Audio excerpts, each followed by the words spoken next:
Are you ready to transform your pool into a stunning oasis? At Mainland Pool Service, they're a family-owned business committed to keeping your pool looking pristine all year round. They believe that pool care should be proactive, not reactive, which is why their skilled team handles everything from routine cleaning to complex issues with precision. They prioritize clear communication and personalized solutions to exceed your expectations. Join the Mainland Pool Service family today and experience the difference their expertise and dedication can bring to your relaxation retreat. Contact them now at mainlandpoolservice.com.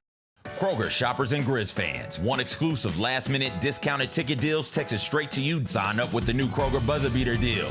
Fans can sign up by texting Grizz to 636-479 or visit your local Kroger store in the Delta Division and scan the QR code. By signing up, you agree to receive recurring automated promotional and personalized marketing text messages from the Memphis Grizzlies. Consent is not a condition of any purchase. Message frequency varies. Message and data rates may apply. Thanks for showing up, Memphis. Nothing compares to catching your Grizzlies IRL. And that all starts with buying tickets at Ticketmaster, the official ticket marketplace of the Memphis Grizzlies and the NBA. Ticketmaster gets you to the game so you can catch every highlight. Put that jersey collection to use for the next game and get Grizzlies tickets at Ticketmaster. Whether they're here at FedEx Forum or on the road, Ticketmaster's got your back when it comes to scoring tickets. And there's no better brag than saying you saw it live.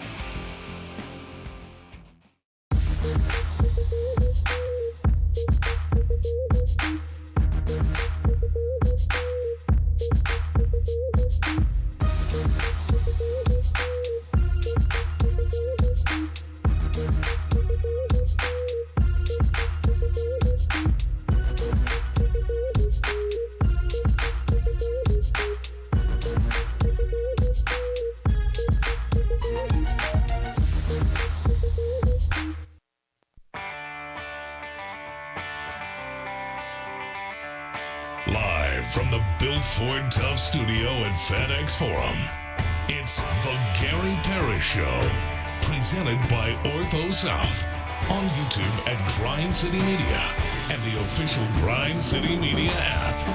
Now, here's your host, Gary Parrish.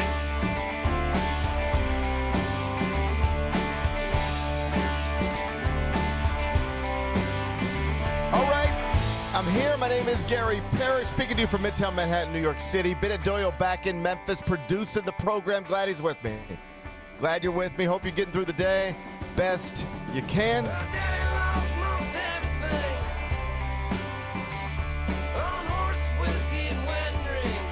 And I hope you're ready for another professional basketball game, because we got one more before the All-Star break. One more. It's tonight. The Grizzlies are in Denver. We'll get you ready for that. I'll check on Bennett. We'll do that momentarily. First, though, quickly, let me set today's schedule for you in the next segment.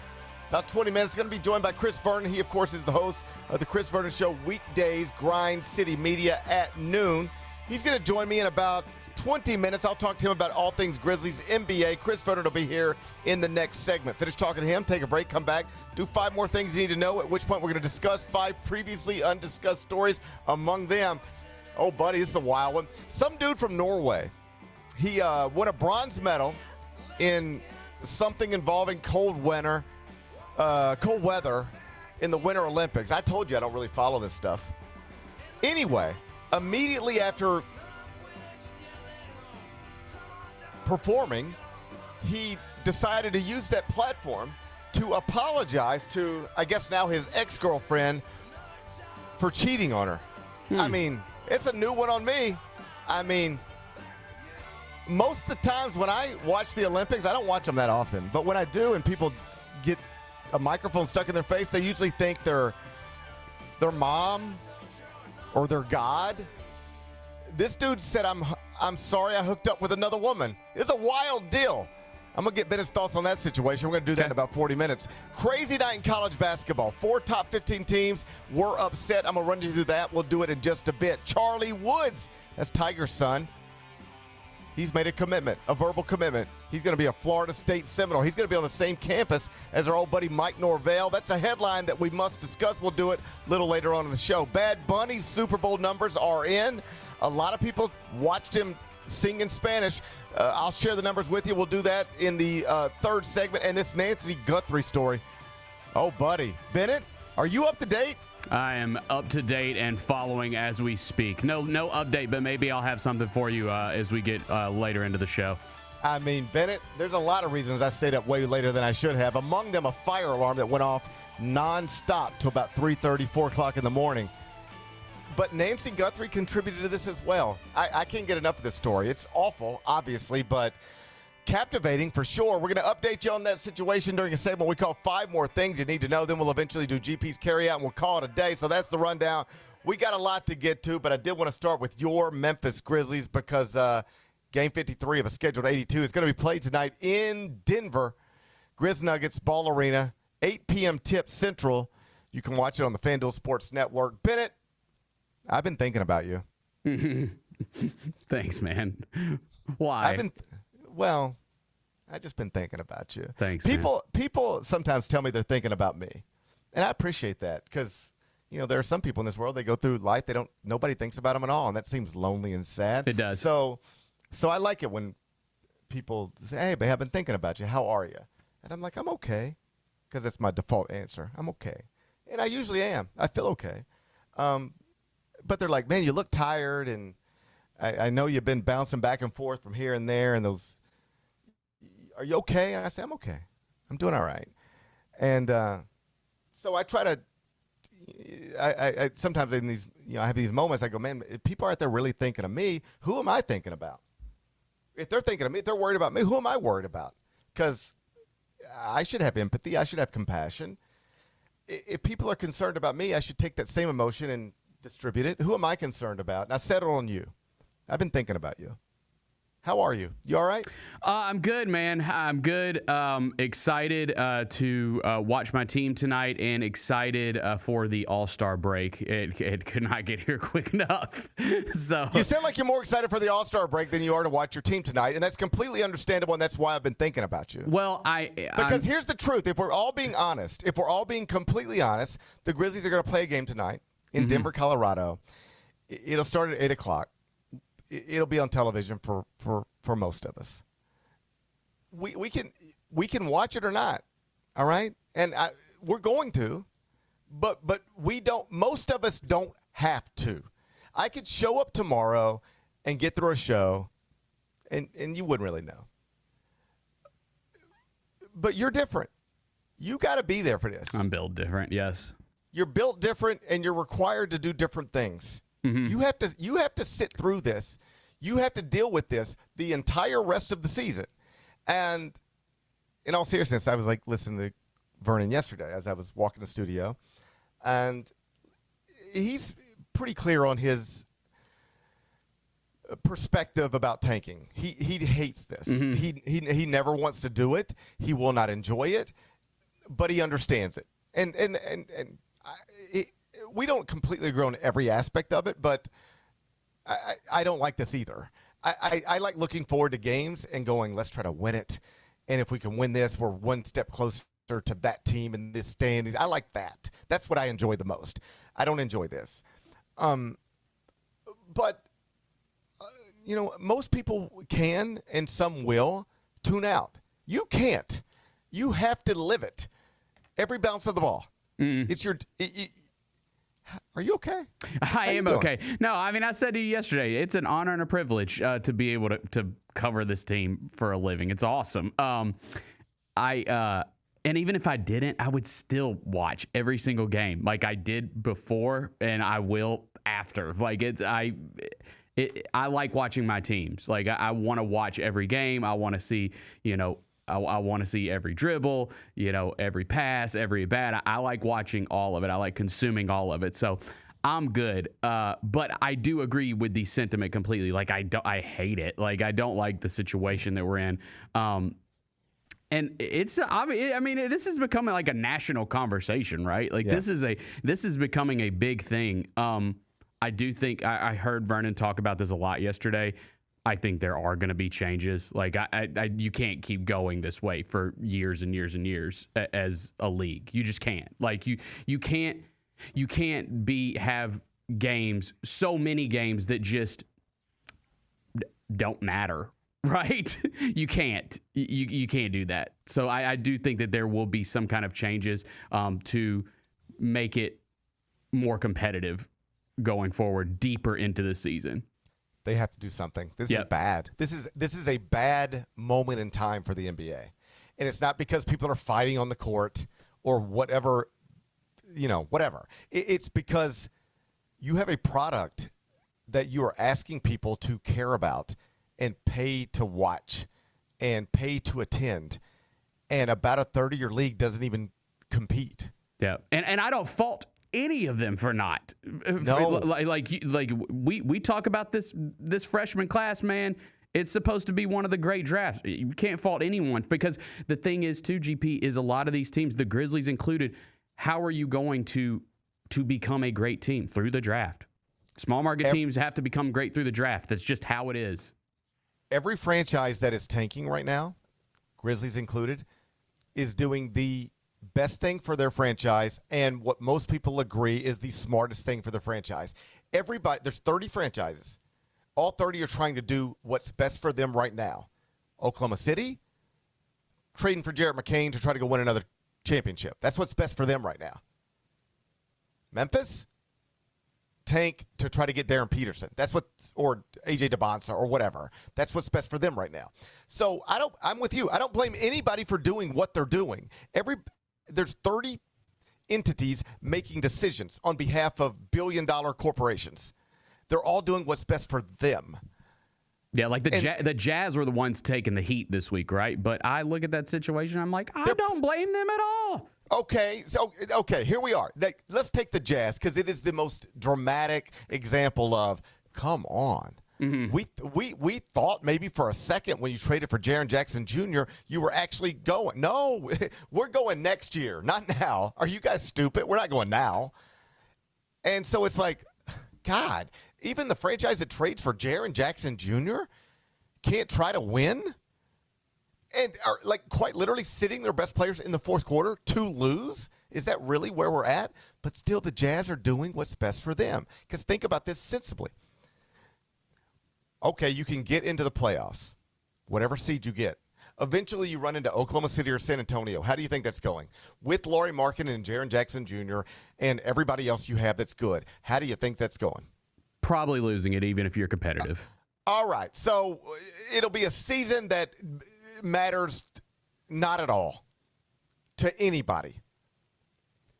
Or we could just keep losing, and maybe we get A.J. DeBonsa. Maybe we get Cameron Boozer. Maybe we get Keaton Wagler. When you put both of those things on the table, we can keep trying to win to get blown out by the Thunder, or keep trying to lose to maybe get A.J. DeBonsa. What is the smart thing to do? It's the only answer. It's the only answer. Mm-hmm. It's not their fault. It's not the Grizzlies' fault. This is a league problem. They have created a system that incentivizes this. And they absolutely, Vernon's right, they got to fix it like that this offseason. You cannot keep living like this. A third of your league doesn't want to win. There are basketball teams right now that are playing a first quarter, second quarter, third quarter, and then taking their best players and setting them down in the fourth quarter to lose the game. You ready for this? This is the equivalent. You're watching a baseball game. It's the Dodgers and the Padres. Let's keep it on the West Coast. Good game. Oh, man, they've been going back and forth. It's 1-0, 1-1, 2-1, 2-2, 4-2, 4-4. Oh, man, this has been fun. Now we're tied. Bottom of the ninth. Dodgers are up. Oh, here comes Shohei. Oh, no. We're going to pinch hit for Shohei. And we're going to put in a guy we just called up from AAA. We're pinch hitting for Shohei. Bottom of the ninth, tie score. We're pinch hitting. We're putting in a AAA hitter. Ground ball to second. Let's go to the extra innings. Hopefully we'll lose there. Can you imagine? No. But that's what's happening. Yeah. That's what's happening in the NBA right now. You're taking out Jaren Jackson Jr. and Lauri Markkanen to put in G League players to lose the game.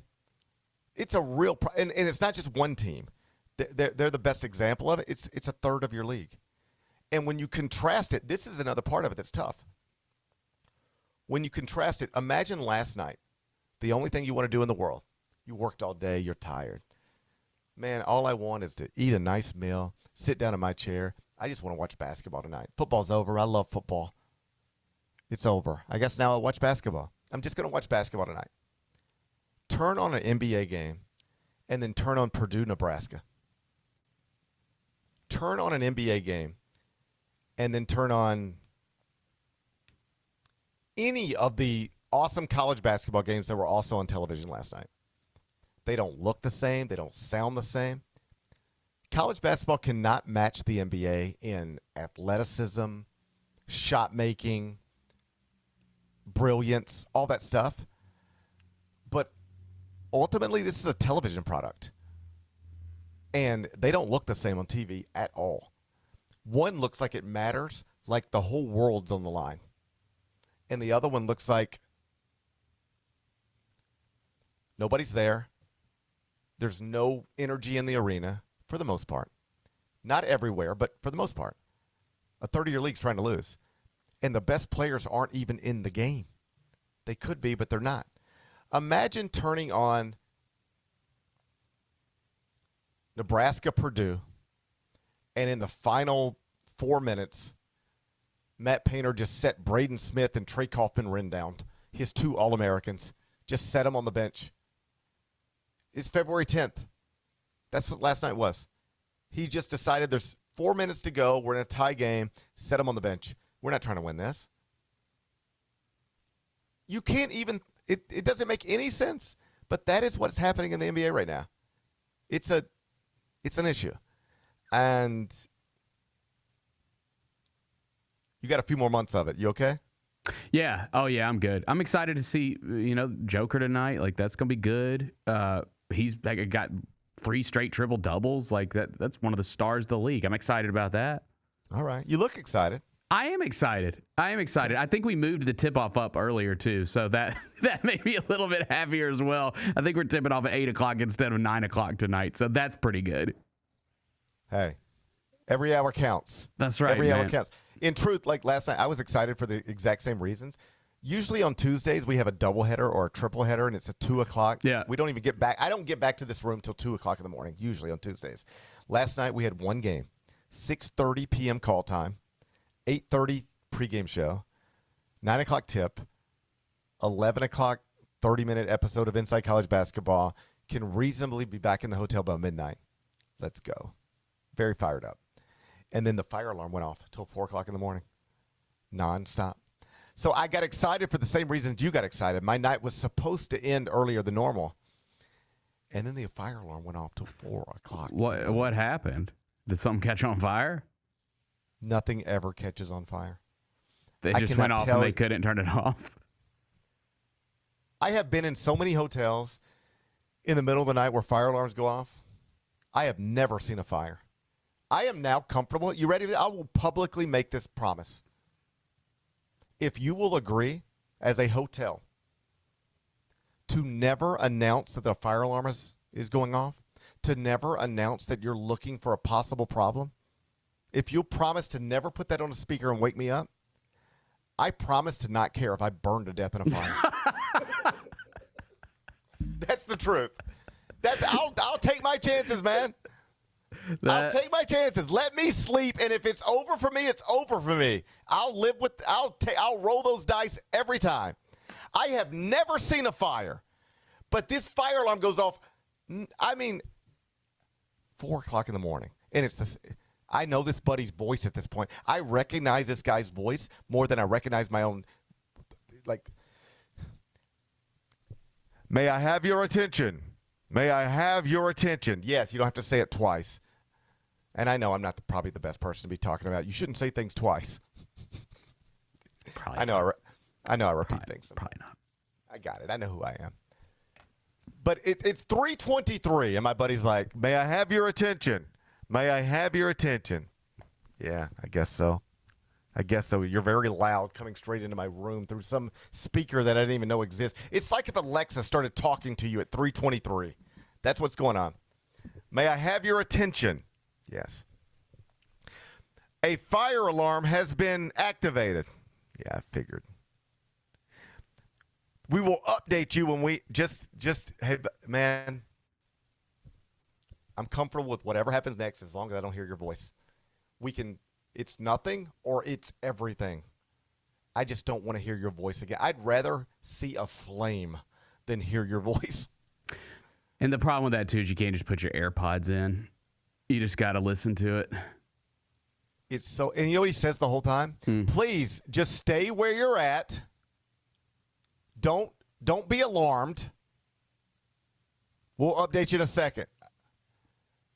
How about this? And I'm sure there's like laws and lawsuits, and I get it. How about don't wake me up until there's a fire, until you actually see it with your own eyes? Seems fair. You know, until you see it with your own eyes, don't wake. I'm going to assume it's not there until you see it. Maybe it was just a test. Every night. That sucks, man. Yeah. I'll be all right, though. Good. I'm going to be all right. Anyway, Grizzlies Nuggets tonight, 8 o'clock. Yep, I'm fired up. Let's go. FanDuel Sports Network. Chris Verner, join me next. The Grizzlies are proud to team up with Prime Global Group, a company on a mission to redefine real estate investment. By leveraging deep experience, strategic insight, and robust resources, Prime Global Group is shaping a smarter, socially responsible future. Whether you're an investor or simply curious, now's the time to explore innovative strategies that align with your values. Join the movement and discover how you can be a part of this exciting evolution. Visit primeglobalgroup.net to learn more and connect with the team today. That's primeglobalgroup.net. Let's face it, there's a lot of trash talk in basketball, but the great teams let their performance do the talking. Like Ford F-150 with Pro Power on board, a class-exclusive industry-first feature that turns your truck into a mobile generator and leaves the competition speechless. Ford F-150, official truck of the Grizzlies. Greatness starts here at your Mid-South Ford dealer. Class is full-size pickups under 8,500 pounds, GVWR.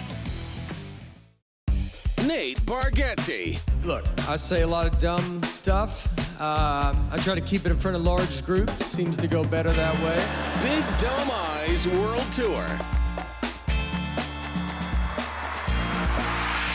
When you say something dumb one-on-one, it's a lot for that person.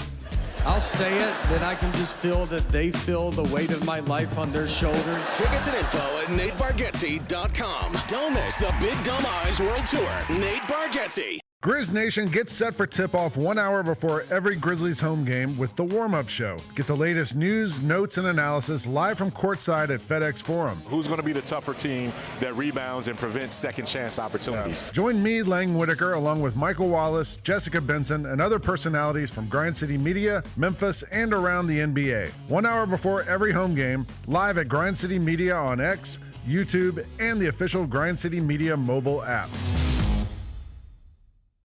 The long goodbye begins. A very special evening with Journey. Final Frontier Tour.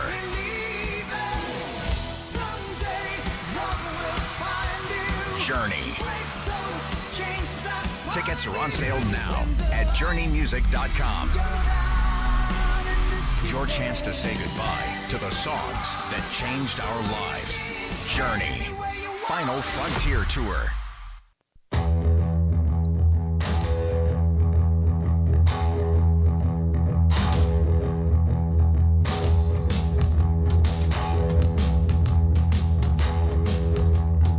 Welcome back, Gary Parrish Show, presented by Ortho South. I'm in New York City. Ben Doyle back in Memphis inside the Built Ford Tough studio. And Chris Vernon is the host of the Chris Vernon Show, weekdays, noon, Grind City Media. He joins me on Wednesdays. Today is Wednesday. Look at him. He's right there. He's got a hustle. He's got a hustle hoodie on. Hey, Chris Vernon, how are you? Good. My daughter's actually going to be at the hustle game today. Is it a daytime? As Rosa and Jenna obviously will be there. But yeah, it's school day. Okay. And her school's actually going. Like it's a field trip to go to the hustle game today. Hey, I want to say this. It's not a promo. Like it's not. Nobody's telling me to do this. I didn't get an email. I'm not getting paid to do this. Hustle games are awesome if you have kids. Oh, if yeah. Like awesome. We had my little guy's birthday at a hustle game. That's what we asked him. Hey, Lou, your birthday's coming up. What do you want to do for your birthday? You can do anything. It's fun. He wanted to go to the hustle game. Yeah, they play in the end zones. Like they have bouncy houses and basketball goals set up, all kinds of stuff. And so we invited his whole baseball team and his little football team, and like with our baseball and football teams, like these kids come from all different places, right? They don't all live in my neighborhood. Yeah. And it actually like made me smile. It was sweet. I mean this sincerely. There was one little kid, and he was down there in the end zone, and he was on the court, and there were professional basketball players. And he was smiling so big, and I said, "Hey, man, are you having a good time?" And he said, "I've never been this close to basketball players before." And he was just like excited. Yeah. Like it wasn't Giannis, but it might as well have been. Yeah. And like if you are a parent with young children, seriously, take them to the Lander Center. Let them enjoy that. You're around real basketball players. That in some cases, you're also going to then be able to turn on a TV and be like, oh, there's the Grizzlies, and that's that guy, and you met him that day. That's what happens in South Haven. And you never know. Like, I mean, this past weekend, Roser called 2 games. Yeah. The star player on the other team was Cam Reddish. There you go. Damn. You know what I mean? You can tell him, like, this guy was this guy was one of the top 10 picks in the draft. Yeah, right. I mean, like I used to see it. There was a time in my back and forth to New York where there was not a direct flight that fit my schedule, and I had to go to Atlanta every trip. On Mondays, I flew Memphis, Atlanta, New York. On Thursdays, New York, Atlanta, Memphis. And I would often end up on connecting flights with G League teams. Oh, it'd be like, yeah. And I would see, this was never lost in me. I'd be sitting wherever I sit on the plane. And then a guy who was first team All Big Ten 2 years ago walks right past me and sits in like 32B, and they're just like, but that's a famous basketball player, and they're coming to play in the Lander Center. Like they're flying home with me. The funniest one was like 3 years ago. Maybe it was 3 years ago. We went and, Anthony Bennett was on the other team. Yeah. And was like 300 pounds and just went 3-point line to 3-point. Like, all he did was shoot threes. It was so fun. I was like, what? I was like, that guy was the number 1 pick in the draft. William was like, really? Yes. I was like, the bad draft. It was a bad draft. It was a bad draft. You never know who's going to be on the other team, though. That's for sure. You will see somebody you recognize. That's exactly right. You never know who will be on the other team, but you will know somebody who's on the other team. For sure. For sure. The hustle games are a blast. And it was last week where they had the dog game. Yeah, right. My little guy, actually cried. He was so looking forward to that, and we forgot it. We forgot missed it. The dog game? I mean, we should. Bad parents. We actually felt like bad parents. No, you are. That's terrible. I know. We had this conversation. Like, he was so looking forward to that. I hope he calls child services. He's probably gonna. It'll be therapy forever. I'll be paying for this forever. Okay, Blue Cross Blue Shield forever. But my larger point is hustle games are fun. If you have children, you should get down there. It's a blast. Let's talk NBA. I listened to you yesterday. You sort of settled into a conversation about tanking, and I know your feelings about this. You don't enjoy it for the same reasons nobody enjoys it. It's not fun to have a favorite team and then not care if it wins or loses. Beyond that, you are unconvinced that it actually is effective or that it is guaranteed to be effective, which is obviously true. There's no guarantee this stuff works in the way that you hope that it works. But here we are. And it's not just an issue for us in this market. It's an issue in the NBA. Roughly a third of the league is now actively, if not trying to lose, certainly not trying to win. How big of a problem is it, and what should they do to fix it? So I think there's 2 things here. Number one, the reason that I brought it up yesterday was most importantly because obviously, I hate it. I hope it works out. It is undeniable when you look at the 3 teams with the best records. When you look at the Thunder and you look at the Spurs and you look at the Pistons, it's hard to say. Things have changed dramatically in terms of the NBA because of the collective bargaining agreement, right? And that now, more importantly than ever, not only do you have to hit, those have to be the right guys that can actually play together, because even second-tier players, your Desmond Brains, your Franz Wagners, your whoever, they're getting paid a huge percentage of cap. And so when you look at like those three, right, because the greatest value is the guy on the rookie contract and the guy that can be immediately awesome on the rookie contract. And so, look, I got it. It's more incentivized. I would say you've got this perfect storm of it is more incentivized than ever to do this. And you have rules that allow this to take place. And so what I would tell you is, and so like there's tons of things, right? Like you could go all the way back to James Harden, or we could go back to even our Memphis basketball team last year that we watched for the Tigers, right? So I hate that PJ Haggerty is awarded for making a play that has no interest in making the shot. He is literally playing the possession for the foul. People used to defend James Harden, and they say the rules are the rules, right? I'm like, yeah, but it's bogus, right? Like, so there are things that I can understand have an effectiveness, but also that I hate. So back to the original point, you are more incentivized than ever because A, the players are great, and B, the greatest value you can have is an awesome player on a rookie contract, okay? Also, on the flip side, you have these rules that allow this to take place. So now we have reached critical mass, where I wake up yesterday morning and there's no less, you could just type it in, right? Type in NBA tanking Adam Silver, and there will be a myriad of articles. And two of them were headlines. One was on Yahoo, one was on USA Today yesterday. And it's like the NBA has a tanking problem, Adam Silver has to step in. The NBA's tanking problem, Adam Silver needs to do something. Like, this has now reached critical mass because, as you mentioned, 10 of the 30 are involved in this. And so they were already talking about changing this in December. And the reason that they started then was not only, tanking at the end of the season, which is always something that we bring up mildly and say, hey, they got a problem with this. It's goofy that how many teams, are obviously trying to lose.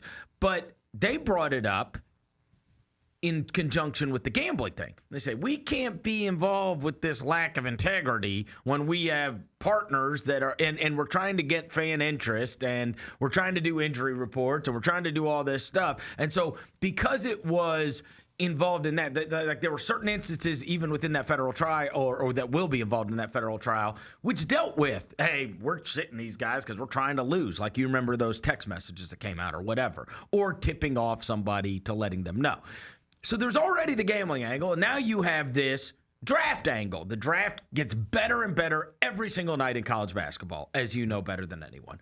And so now you have all these people writing articles, and then you're about to have him take the stage, right? You're about to have him take the stage at All-Star Weekend. This is his big state of the NBA, and he is going to get, it's going to be about, the All-Star game is going to be about possible expansion and the European League. And most importantly, people are going to be peppering him about this. And so the reason I brought it up yesterday is because I said I don't like it, but I promise you this will be the last time.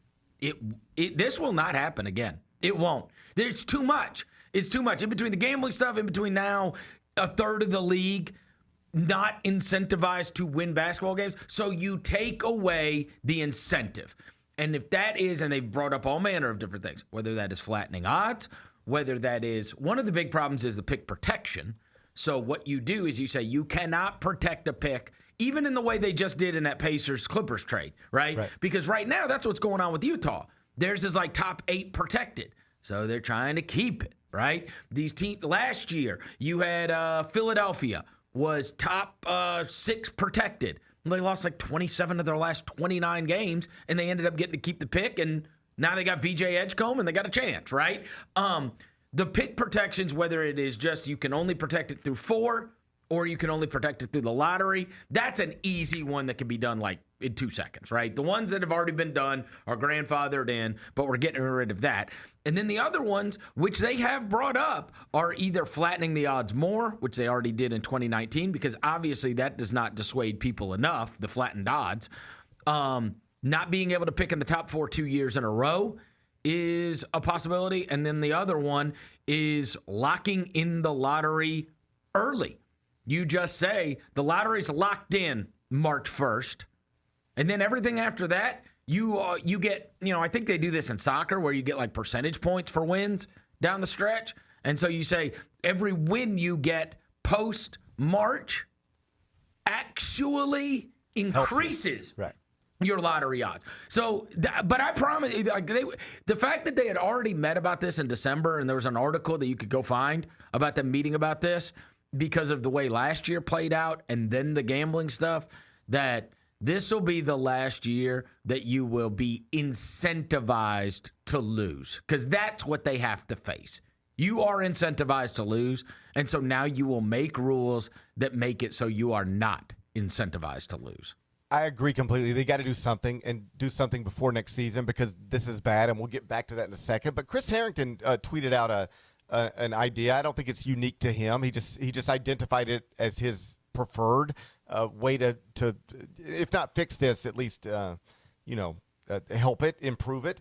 His was this: take a 22-team flat odds lottery. In other words, he points out, because we saw the Mavericks a few years ago, like actually choose to miss the postseason to get into the lottery. And that's, so we know that franchises will make that decision.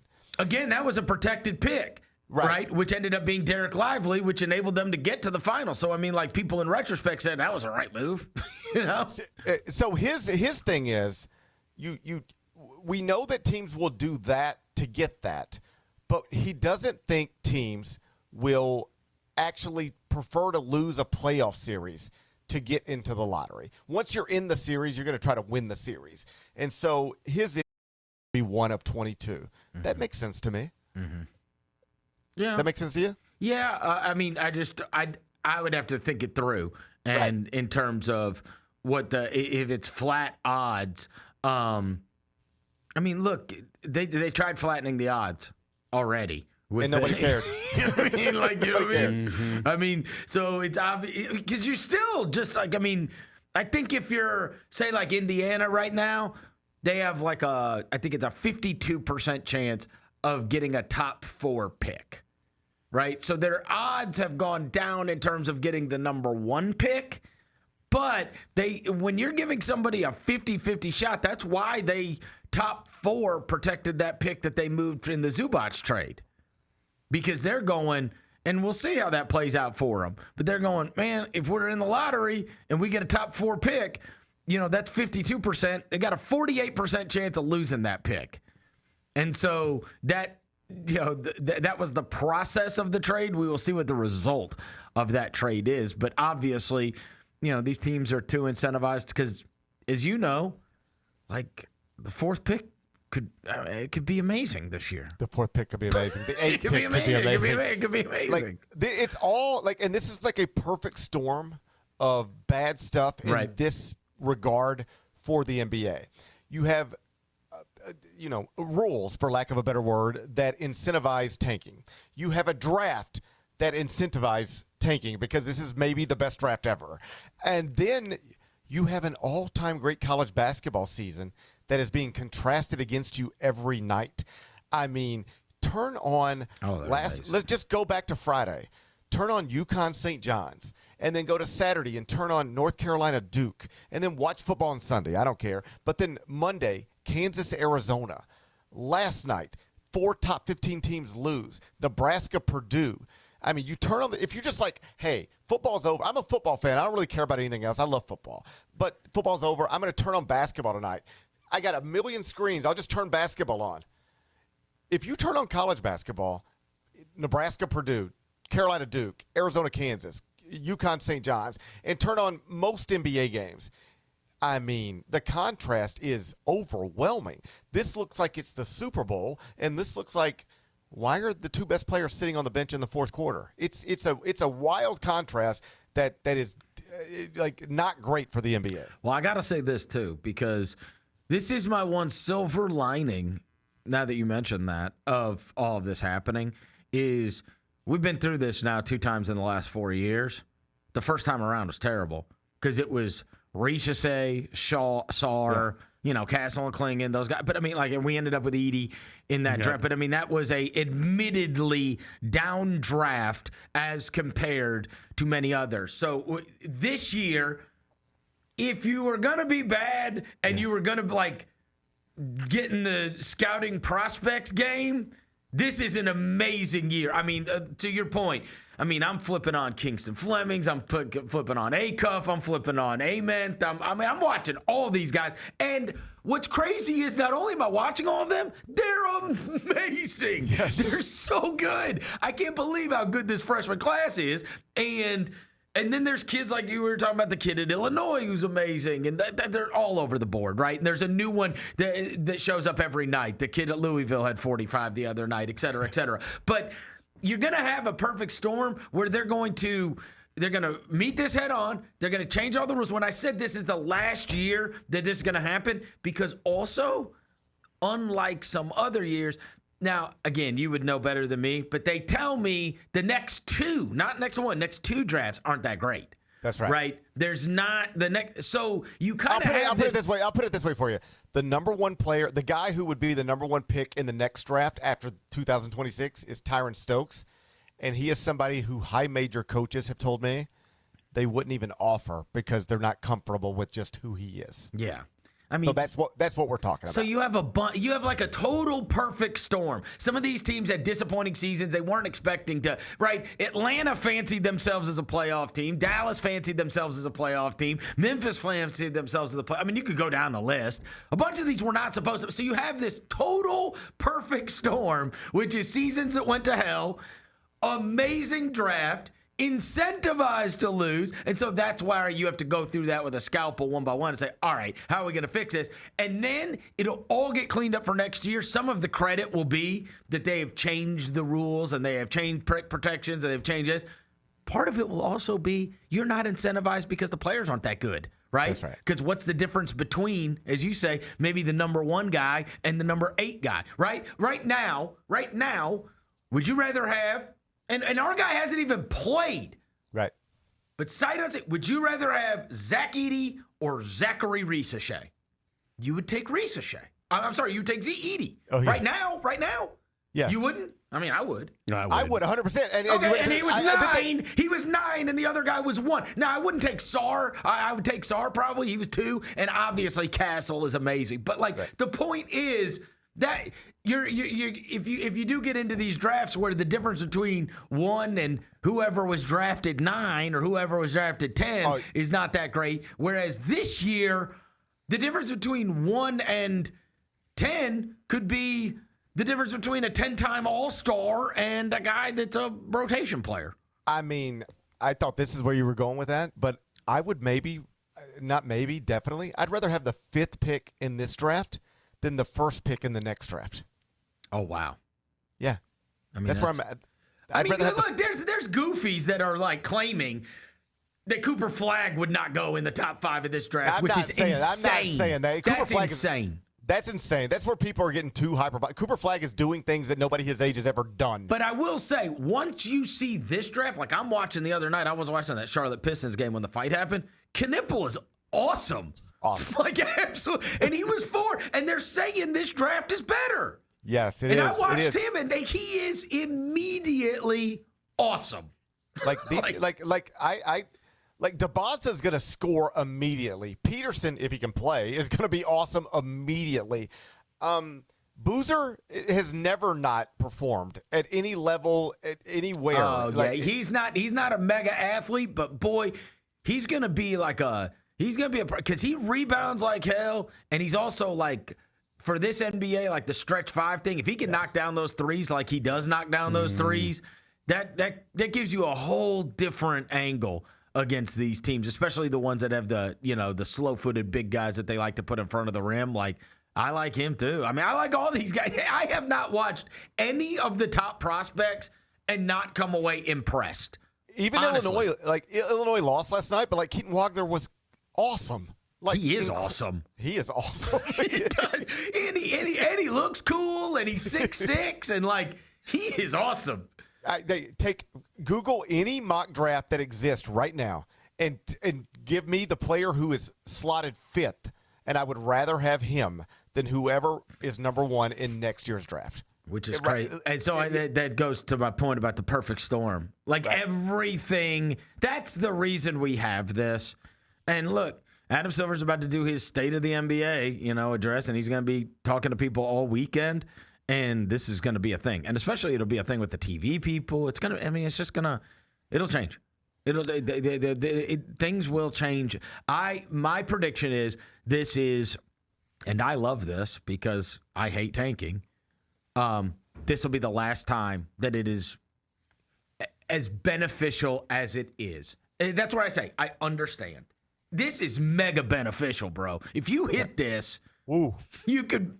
They're saying franchise changers that you get in this one, and that's Zachary Reese to say he didn't change anything. No, he's. You know what I'm saying? Oof. I'm looking at his numbers. Yikes. I mean, yeah. I saw some quote saying like I was the most athletic guy in my old league. He's like, I'm just a guy here. Oh man, somebody should have probably figured that out before they picked you. I know, right? That's what the scouting department is for. They're supposed to figure that out before they pick you. I know. Hey, he's good over there, but he can't play over here. It's something they're supposed to figure out. His league had 3 brothers in it. Damn. Buddy, he's like, I'm just a guy here. Like, we know. We know. We're all just guys over here.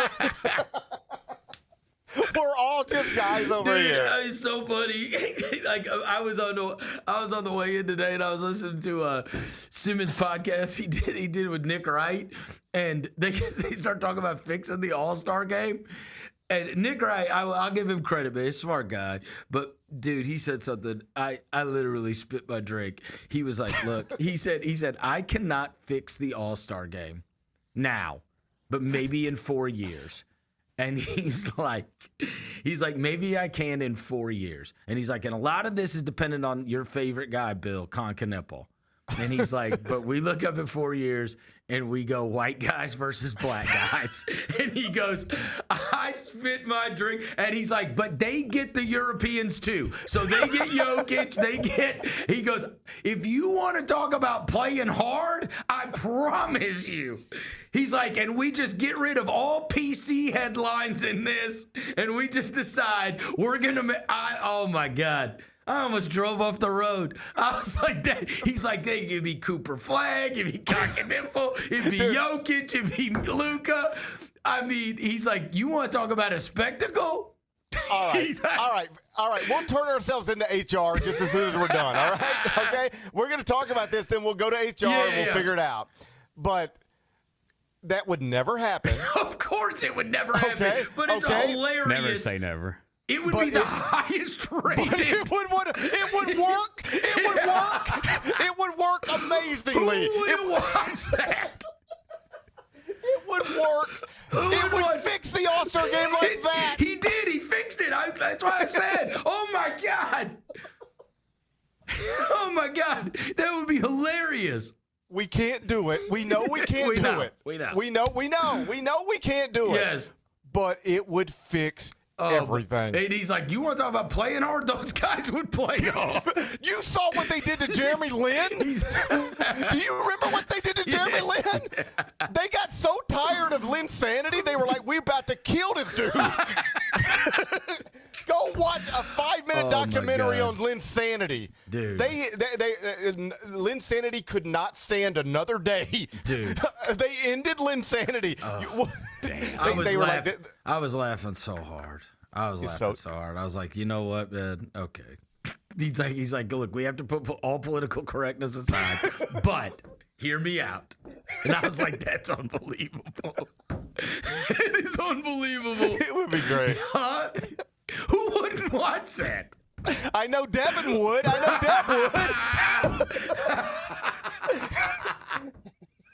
But he was saying, he said, we get Luka, we get Jokic, we get we get all the Euros too. Okay. You know what I mean? He's like, it might actually be a good game if Knipple ends up awesome and Flag ends up awesome. Reed Shepherd, maybe. You know, we can't trot out Reed Shepherd yet. You're trying to get us killed. I know. You're trying to get us. Oh my God! They're pressing him 94 yet. feet. Yes. If we are still at a point where we're thinking about trotting out Reed Shepherd, we need to put this off for a little while. That's when you know we've reached critical mass at the All-Star game, when people are coming up with ideas like that. You know what I mean? Because nobody even knows honestly, nobody has any idea what's going on with this All-Star game. Bro, nobody has any idea. Point, because they didn't even announce it right. You know what I mean? Like, it's like they announced it as the Eastern Conference and the Western Conference All-Stars, but there's 3 teams of 8, and then they're playing a round robin, and there's one team that's the world team, and it's like nobody has any idea what any of this is. Are you ready for this? I work for an NBA franchise, and last night I was in studio with former NBA All-Star Roy Hibbert. We had this. Roy Hibbert looked at me and he said, "GP, so are they doing? What is it? Is it the internationals against the? What is it? What is the All-Star game now?" And I said, "Man, I don't even know." Bro, it's ridiculous. That's a conversation between me and a former All-Star, and we don't know. Nobody knows. And even worse, nobody cares. Nobody cares. And wait till they tune in the dunk contest and they see a 7-foot Jackson Hayes. Like, there is nothing fun about watching Jackson Hayes dunk. Like, shit, of course he's 7 foot tall. Yeah. What? It'd be ridiculous if he couldn't dunk. It'd be weird if he couldn't. You know what I mean? I would rather just watch 7-foot non-basketball players in a dunk contest. Like guys that are totally non-athletic. They're useless. The guys we call tall for nothing. I would rather see them try to do it than to watch Jackson Hayes out there. Oh, I don't. Awful. The whole thing. And so now you're going to have you've got like, this is just like the worst showcase. It really is. Oh, it's because bad. Because everybody's about to bitch about everything with the All-Star and All-Star weekend and bitch about the season. Right? And the fact that like we just had a trade deadline that led to this, and I mean there is no good answer. Like they're gonna say somebody, these other teams, I bet you're gonna find some story where these other teams start pressing about the Utah thing. Yeah. Because they're obviously with because I don't know what the reasoning, your possible reasoning could be. You know, like if they say, "Hey, why?" If you asked them, "Why did you sit all of your best players in the fourth quarter?" Why? Okay. So here's the thing. I read a column on this within the past few days that I thought was really interesting. It was like, okay, to answer your question, because I heard you talking about this yesterday or whenever. There's no good answer. There is no sensible explanation for why. It's like, hey, 55-year-old man, why are you at this coffee shop with this 14-year-old girl that you met on the internet? There's no good answer for that. All right? She's my niece or something. Maybe. That's my granddaughter. Like that's reasonable. Okay, maybe that's it. That is a reasonable answer. If it's somebody's it's not the only scenario where a 55-year-old could be around a 14-year-old. What's wrong with you? Okay, I watched a video yesterday, and they walked up on this old man. He was sitting in a coffee shop with his little girl, and they were like, "Why are you here?" And he was like, "We're just talking." I was like, "Yo, man, you can't just be talking. No, all right? There ain't not. No good answer." And that man in that moment reminded me of Will Hardy. Oh God! I don't mean it like that. I don't mean it like that. But you get the point. There's no good answer. That's what I'm trying to say. The question you asked has no good or believable answer other than we're not trying to win the game. What you try to say is our season has not gone the way we wanted it to, and we don't want these guys getting injured. We have them all on minute restrictions. No. I'm saying it's bogus. It's but bogus. That would be your best chance, right? I guess. Okay, so here's the point of the column that I read, which I thought was interesting. The column said, okay, eventually you're going to get fined for this.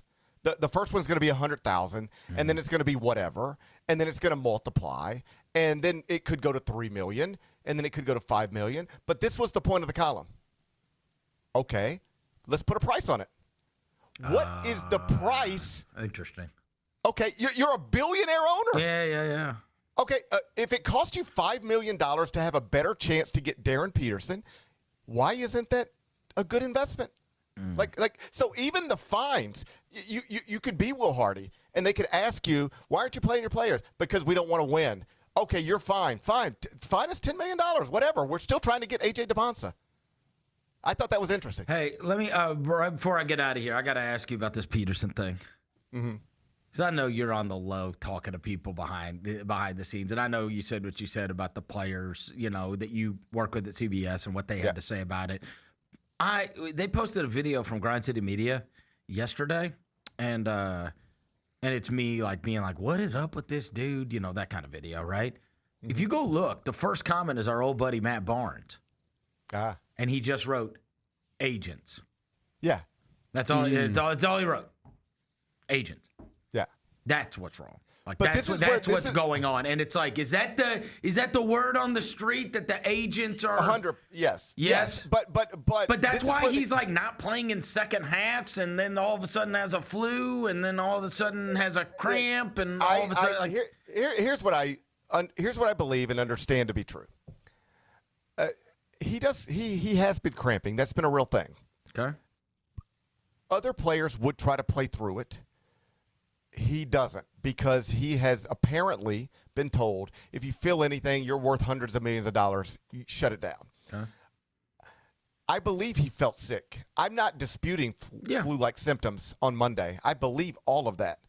I also know that there are countless basketball players who try to play through that. There is literally something we all refer to as the flu game. It's pretty famous. Google it. He didn't even try to play. We have injury reports now in college basketball because of gambling. He wasn't on it at all. And more shockingly, how Self handled it afterwards. That's what, honestly, if he would have gone to bat for him and been like, man, we really wish we would have had him. He was sick as hell. Instead, he goes, and we were kind of hoping the adrenaline would kick in. He literally said, what? What do you mean? That is so opposite of riding for your guy. Because here's what Bill said. We thought, because he was asked specifically, why wasn't he on the injury report? That's a gambling thing that's not great. Why was he not on the injury report? And Bill said, we thought he was going to go. We didn't put him on because we didn't know he was going to play. That's what he was saying. Right. I promise you, take Bill Self out of that press conference, put him in the bar next to me. You know what he says? GP, I thought he was going to play. This is crazy. You're right. All right? So I wasn't trying to pull one over on anybody. No, what the? I can't imagine him not playing against the number one team in the country on Big Monday in Allen Fieldhouse. What? Right. Even if you are sick, what? So he went on the injury because they thought he was going to play. Then he said, I just thought the adrenaline would kick in. Yeah. So that was an acknowledgement of, even if you are sick, how do you not want to play in this game? Also, if you're sick, why the hell is he around your team? I am totally projecting let's just say, you know what I mean? If this guy, if Bennett starts hacking over here, I'm like, go home. I don't want to get sick. Listen, I never I'm a 49-year-old non-athlete. I don't want to compare myself to a 19-year-old elite athlete. All right, but just in terms of what, this is gonna sound stupid, but you'll get the point. Do you remember the weekend where I threw my back out? And then we tried to play golf through that. Yes. When I got up that morning, I couldn't get out of bed. Right. It was hard to get out of bed. And I just assumed, okay, I'll be better. And we got to the golf course, and I was like, I'll play. And I played 3 holes or 4. And I was like, I'm sorry, guys, but I got to go home. I can't even swing. I cannot swing this club. I probably knew that when I woke up this morning. But I'm here, and I wanted to do this, and I'm trying to do this. But I got to. I literally, this is going to just sound goofy. One of her friends went to his truck to get me pain pills. Yes. He was like, I got pain pills in the truck. I was like, you just keep pain pills in the truck? He was like, that's how we've gotten old, bro. When our boy had pain pills in his car, that's when you know we're old. Hey, and he's not a drug dealer. Let's be clear. He's just a guy who has pain pills. The guy who has pain pills. Yeah, he's not trying to sell them to you. He's got them for his own benefit. Yeah, he wasn't trying to sell them or abuse them. He was just, if you need them, I got them. So we'll sit here on the third tee box. I'm going to drive the cart back to the parking lot to get pain pills, take one, and let's see how it goes. Crazy. I had to leave, and I went home and I took a nap nap and made a doctor's appointment. But my point is this. Darren Peterson is a wussy. Okay, and you ready for this? Kidding. Nobody cared if I was at Timber Trust on a Saturday morning. Oh, man. Okay, but this is undefeated, unanimous number one team in the country. Allen Fieldhouse, Big Monday. And you can't give it a go? The reason I brought that that's crazy to me. The reason I brought that up is because I thought it was super interesting that it was just. I mean, anybody can go look at the video we posted. Matt Barnes is the first comment, Yes. and it says agent. So it says. Well, and he knows. I mean, Barnes knows the kid. Of course he does. Of course. And this is one where I think the agents are doing damage to the prospect.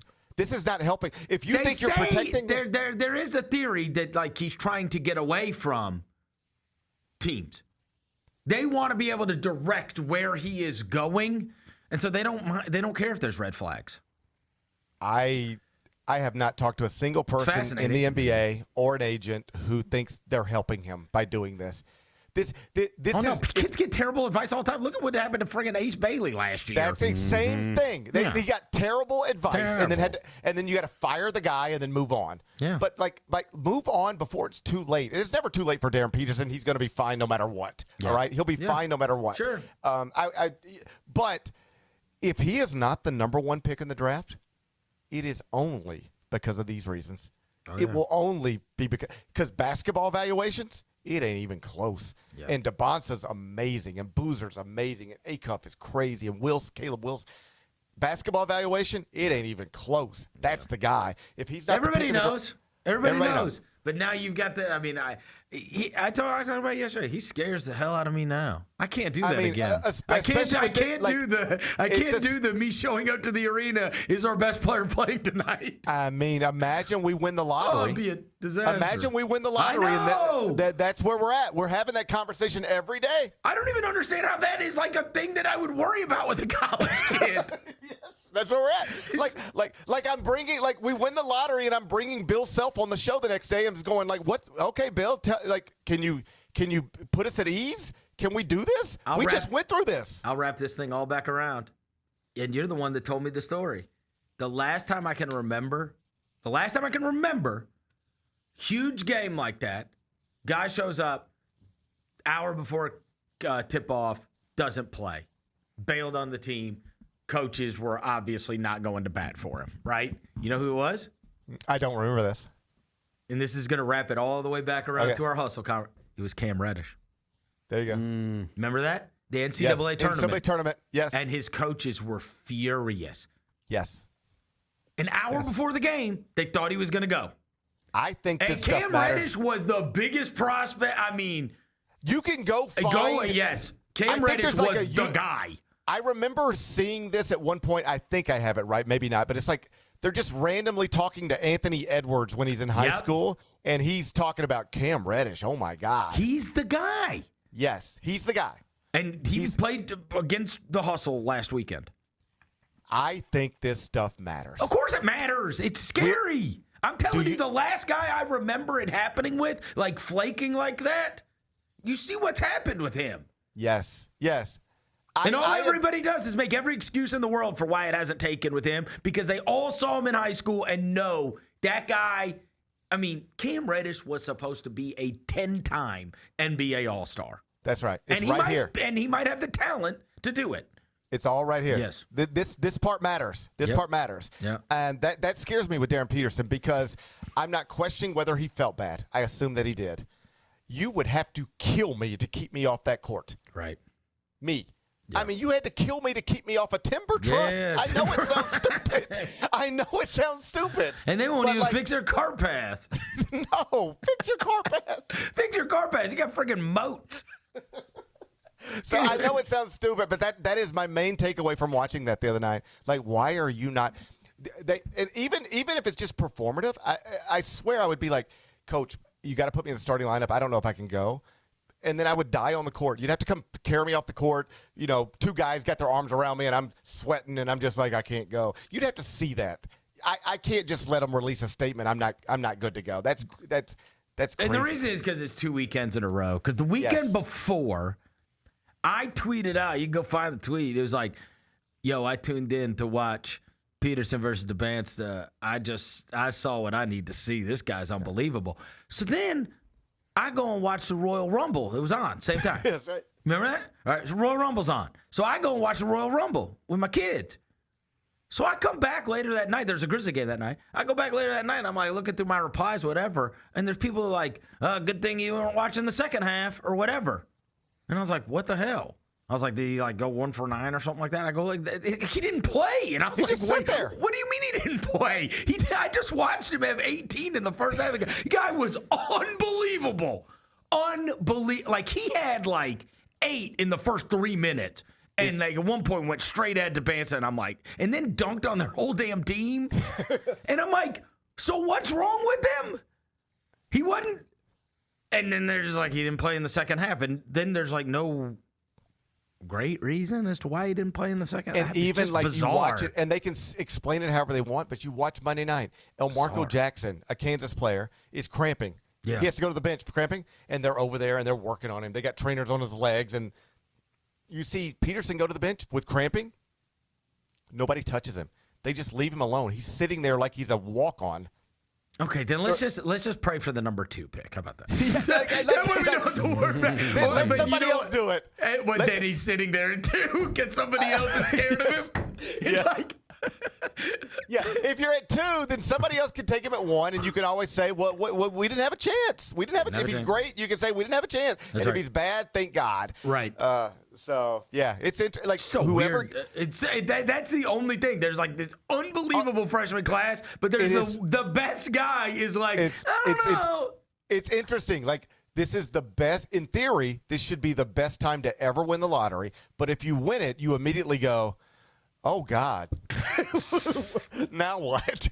Like, I know who I should take, but God, can we do this?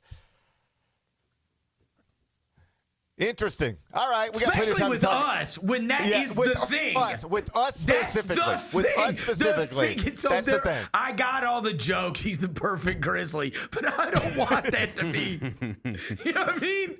No, I got He's Grizzly the fans perfect tweet Grizzly me. because he plays half the games. I've got Grizzly fans tweet me and they say, GP, I can't do it. I can't do it. Well, he's missed 11 of 24. Yes. And even in the ones that he's played, he plays half of them sometimes. Damn. What a wild situation. All right, you get to the other studio. I got other things to do. That's Chris Vernon. He'll be in the big studio noon for the Chris Vernon Show. We come back, turn our attention to the Olympics. Oh, buddy. I mean, I guess I've been watching Olympic interviews my entire life. I've never seen one like this. Guy won a bronze medal. So that's not the best or even the second best, but it's still good. Better than I've ever done. I mean, better than I've ever done. He wins a bronze medal and decided to use that stage. I mean, you could do anything at that point. You could thank God or your mom and dad. He decided to apologize to his ex-girlfriend for cheating on her. He said he wants her back. He never loved somebody quite like that. If we can play it, we're going to try to play it for you. My heart broke for this guy. I hope he figures it out. Let's take a break, come back, and root for this guy who apparently performed pretty well in winter sports, but with a broken heart. We'll do that next. Gary Parrish Show. We're on Grind City Media. Thanks for showing up, Memphis. Nothing beats catching your Grizzlies IRL, and nobody knows that better than you. So next time you want to hit up a game, Ticketmaster's got your back with tickets to every upcoming matchup. Whether you're catching the Grizzlies at home or on the road, you'll find tickets at Ticketmaster, the official ticket marketplace of the Memphis Grizzlies and the NBA. Keep putting that jersey collection to use and get Grizzlies tickets today. There's no better brag than saying you saw it live. See you courtside again soon, Memphis. The heaviest metal credit card of all time. Rumored to be one of only 18 in existence. Plated with the very same tungsten that forged the International Space Station. And wielded at business dinners like a samurai sword. It's a classic corporate power move. But the real power move? Having end-to-end visibility on your most critical shipments. FedEx, the new power move. Kroger shoppers and Grizz fans. Want exclusive last-minute discounted ticket deals texted straight to you? Sign up with the new Kroger Buzzer Beater deal.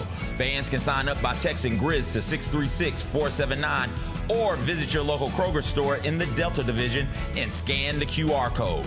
By signing up, you agree to receive recurring automated promotional and personalized marketing text messages from the Memphis Grizzlies. Consent is not a condition of any purchase. Message frequency varies. Message and data rates may apply.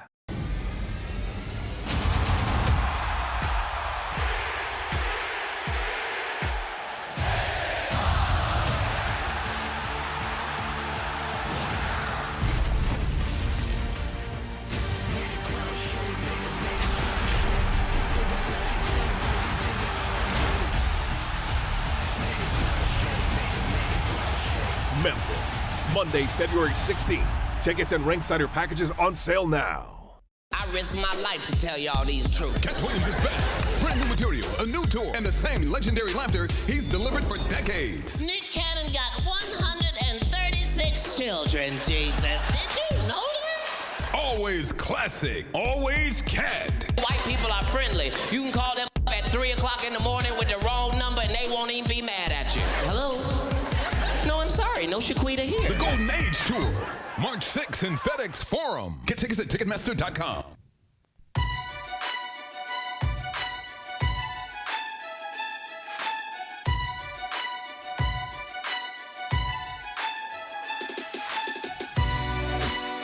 Orthopedic injuries can be unpredictable, unforeseen, and unscheduled, and Ortho South understands this better than anyone. Since your injuries don't make appointments, you don't need to either. And that's because Ortho South welcomes walk-ins during the weekdays, in the evenings, and even on Saturdays. So next time an unforeseen injury makes an unscheduled appearance in your life, visit orthosouth.org to find your nearest urgent care location. Just walk in. And Ortho South will take care of everything, especially you. Learn more at orthosouth.org. That's orthosouth at orthosouth.org. Now, I got 5 more things you need to know. Number 1. All right. The Winter Olympics continue to unfold on a different continent in different time zones.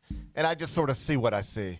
It's not appointment television for me. I know it is for millions. It's just not for me. I see what I see. But, oh, buddy, I saw something yesterday I ain't never seen before in my life. What's going on? You seen this? Yeah, I did. By the way, I'll give it to you after we talk about this story. I've got your medal update. Yeah, I did see this. Yes, it was pretty good. All right, so I'm not going to bore you with the names or the sports, mostly because I'm not sure I could pronounce them correctly, and I can do it. Okay, go ahead, Bennett. I believe it's Sturla Holmlegreed. Okay, well, that's a guy who does something in cold weather, all right? And he was awarded a bronze medal for doing that thing in cold weather yesterday at the Olympics. So they put a camera in front of him, mic in front of him, and they were like, I don't know. They were talking a different language than the one I speak. I only speak one. And so I didn't understand what they were saying. But I imagine it was something like, hey, buddy, so you won a bronze medal. How you feeling? What's going through your mind? Because that's what sideline reporters do. Watch this. It's my favorite thing to do. And I say this as a subpar sideline reporter. Uh-huh. I'm not even making fun. I'm a sideline reporter, part-time, and a subpar one. I know what I'm good at. I know what I'm not good at. I think I think I would describe myself as a capable but subpar sideline reporter. All right? Mm-hmm. But my favorite thing is to watch sideline reporters ask coaches and players what was going through their head. They always want to know what was going through your head or what were you thinking. It's the go-to sideline reporter. I have noticed that, yes. Now that you mention it, yeah. It's everything. So you got the ball. You're down 2. Shot clock's off. What was going through your head? To win the game. Sideline reporters always want to know what's going through your head. All right?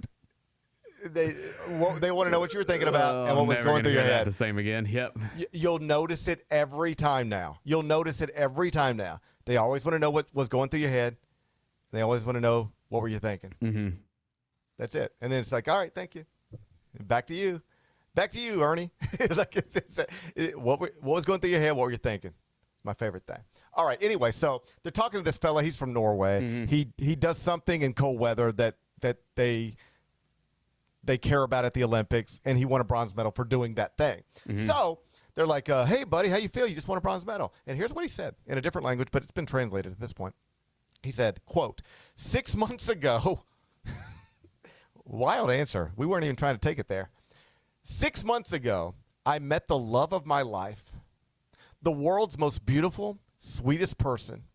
And 3 months ago, I made the biggest mistake of my life and cheated on her. He went on to say that he just wants her back. It's the only thing that matters. And even in this moment of what should be celebration, it's hard to celebrate with a heart so shattered. Bennett, what do you think? I think you probably should have won gold if you want to win her back. I don't know if bronze is going to do it, buddy. Yeah. I mean, I saw what happened to Will Levis. Remember on draft night? I do remember he walked him in. well. He walked in there with the baddest B at the draft, and then he started falling. And she was looking around. She was like, "All right, well, who's that quarterback over there?" And I don't think they're together. I don't think they're together anymore. I don't think they're together anymore either. I haven't Twitter searched her in a while. Gia Duddy. I'll never forget that was her name. Yes. Gia Duddy. How can I remember Gia Duddy's name but not someone you talked to yesterday? Yeah. Right. There are people you're not even. She was memorable. You're not even exaggerating. There are people I work with in a studio every week for 10 years, and I might not know their name, but I'll never forget Gia Duddy for some reason. Anyway, Will Levis slipped in the draft. Gia Duddy moved on. I don't know if that's why. I don't think we can declare that that's the reason why. But that was the first signs. We saw it coming. We saw it coming on draft night. Maybe so. We saw it coming. She was looking around. I saw her looking.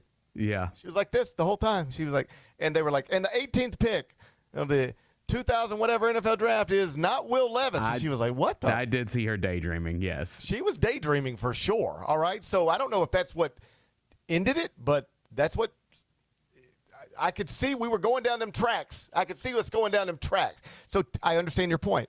Hey, buddy, if you want to get your I watched Will Levis slip in an NFL draft and lose his girlfriend. If you want to try to get yours back that you cheated on 6 months ago, you met her 6 months ago, you cheated on her 3 months ago, I want to get the timeline right, then maybe go win the gold, not the bronze. All right? I get your point, but still, that man put it all out there. He put it all out there. What do you think? I mean, you've got the platform, right? I'm sure he's probably called her and that didn't work out. He probably called her too many times. Yeah, and so, what's the next? He probably texted too many times. So what's the next best thing? They're going to put a camera in my face. That's for the world to see. If that doesn't work, then you just got to move on. I'm not sure if it worked though, because she has responded since then. Buddy, this does not go. Have you ever had a good idea in your head and it just goes so poorly in reality? Man, I imagined how this might go, so I'm going to do it. And then it could not have gone worse. Have that ever happened to you? It happens to me sometimes. Yes. Well, it's happened to this fella because she has responded, and it's not great. Do you want to read it or do you want me to read it? No, you read it. I don't have the full. Oh, yeah. I have it right here. She said, quote, this is translated, of course. Yeah, of course. I did not choose to be put in this position, and it hurts to have to be in it. We have had contact, and he is aware of my opinions on this. I'm grateful to my family and friends who have embraced me and supported me during this time. Also to everyone else who has thought of me and sympathized without knowing who I am. That's tough. That doesn't sound like a I'll listen quote right there. That's a tough situation. That doesn't sound like I'm willing to listen. It does not. That's very cold. What do you think this fella did? My heart breaks for this guy. I feel bad for him. I don't excuse what he did. I'm sure he made a mistake. I'm sure he regrets it. I'm sure he'd like to think he'd never do it again, whether he would or not. But he's wrong. Let's establish that. Of course he is. By all accounts, he's wrong. She says he messed up, and he says he messed up. We're all in agreement here. We're not arguing. We're not arguing about the facts of the case. Mm-hmm. He messed up. He made a mistake. He's paying a price. Yeah, I feel bad for the guy. I wish he don't looks feel sad. bad for him. Whatever. He just won a bronze medal at the Olympics. He'll be fine. Ben, he shouldn't did have he done look it. like that should have been the best moment of his life, and it looked like the saddest moment of his life. His heart is shattered. Well, you have no sympathy or empathy. I'll let you pick either one. Any of the pathies. I'll let you have any of the pathies. Do you have sympathy or empathy? Either of the pathies. I'll give you either of the pathies. Do you have them for this fella? I do not. In fact, I have issue with the Norwegians right now. Oh, no. Well, Why? They're leading the medal count with 13 total. We've made up some ground, by the way. U.S. is in third place now in the medal count. Are you counting any of the Paul brothers' girlfriends? No, I am not. This is an official. Okay. Yes, I did way better research coming into today than yesterday. No, we are in third place with 10 total medals. Italy has 11 and Norway has 13. Norway's killing everyone in gold. They have 7. Nobody else even has 5. So Norway's killing everybody else in gold medals. But I was looking at like the competitions they've won in. Dude, they won the gold medal in something called Nordic Combine. It's literally a sport they invented. How is that fair?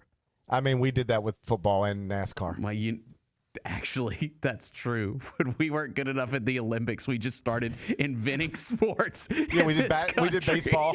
Yeah. How many sports have we invented? Actually, you know what? That's a fair point. When we weren't good at the Olympics, we just invented a bunch of sports years ago.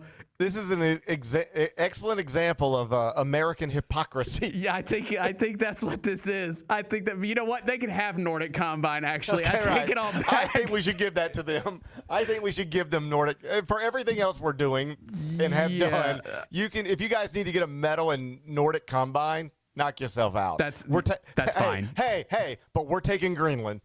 Yeah, that's what they say. That's what they say. Yeah, hey, shout out. If you guys want to lead the medal count with Nordic Combine, cool. But we're taking Greenland. Big shout out to Elizabeth Limley. She won the gold today in freestyle skiing for the U.S. So that's our third gold medal. So we're working our way back up with competition still ahead. So I'm feeling good about the spot that we're in. Back to my buddy from Norway. Yeah. Heart shattered. Here's what he said leading up to it. He even set the stage. It is the worst thing in the world. I mean, this poor guy, I'm not saying he might be the worst guy in the world, all right? He might be the worst. Mm-hmm. But I know he's the saddest. He might be the worst, but I know he's the saddest. And so he even set it up. He said, "It was the choice I made. We make different choices during our life, and that's how we make life. So today I made a choice to tell the world what I did, so maybe there's a chance she will see what she really means to me. Maybe not." I guess only time will tell. Although she doesn't sound very receptive. I think time's already told. She does not sound very receptive to it was a nice speech. It sounded good. At least the translation did, but it doesnnoesn't seem like she's very receptive. I think it's like probably time to move on. It's like every movie you see some fella, like he's standing outside a house and throwing rocks at the window, and she opens the window upstairs, and he's like, "I love you so much. Please let me come inside your window again," or whatever they say. I don't know. I usually don't watch those types of movies. But this fella did an all-time one of those. I'm going to be on television after winning a medal at the Olympics, and I'm going to talk about you and tell the whole world how much you mean to me. And she shut it down within 24 hours. Tough. He might be the worst person in the world. I get it, but I was rooting for him. I am still rooting for him. You don't have any of the pathies in your. You don't have any of the pathies, not empathy or sympathy. No, I'm good. Bennett, you got a cold heart. I guess so. You got a cold heart. Yeah. Good luck to him. I think when you go into that, you think it'll work. Otherwise, why would you do it, right? You think it'll work. Yeah. Somewhere in your head, you've convinced yourself this will work, or at least it's worth a shot. But even if it doesn't work, don't you assume at least have a chance? Don't you assume it won't be shut down like swatted like Dikembe Mutombo into the stands within 24 hours? Don't you think it lasts longer? The hope lasts longer than that? Probably, yeah. Don't you think you at least get a sit down at Starbucks? Like, all right, I don't know if we can get back together, you scumbag, but I'll have a caramel latte with you, and I'll hear you out. I wouldn't mind seeing that bronze medal up close. I'll hear you out. Don't you at least think you get a Starbucks meeting out of the deal? I don't know, man. I don't know. Bennett. Good luck to him. Good luck. I hope it works out for him. I hope yesterday was both the best and worst day of his life, and everything moving forward is blessings. I guess that's what I hope.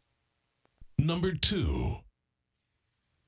What a wild night in college basketball we had last night. We're on a roll, Bennett. We're on a roll. 4 top 15 teams lost last night. 2 Big Ten teams at home. And a little bit, I didn't plan on talking to Vernon about exactly what I talked about, so I slotted this here. But when you contrast right now every conversation about college basketball and every conversation about the NBA, like, it is not a comparison. One sport is flourishing, despite the court cases and gambling scandals. One sport is flourishing. I mean, awesome games in packed arenas with incredible crowds every night. And the other sport has a third of its league tanking. And in some cases, the best players on certain teams literally just sitting out the fourth quarter because I don't even want to say we don't care who wins this game. Like, we quite literally do care who wins this game. We just want the other team to win it, not us. Like, you don't get that in college basketball in power conference level. Like, you will not turn on a game and it's like, this team's playing this team. You know some of the players, and by the time we get to a point where there's 12 minutes left in the game, one of these teams is going to actively be trying to lose it. I mean, gambling scandals notwithstanding, you don't get that in college basketball. We're getting it all the time in the NBA. And so last night was, I think, another good reminder of that. We had awesome games all over the country, most notably, I think, Purdue, Nebraska inside Pinnacle Bank.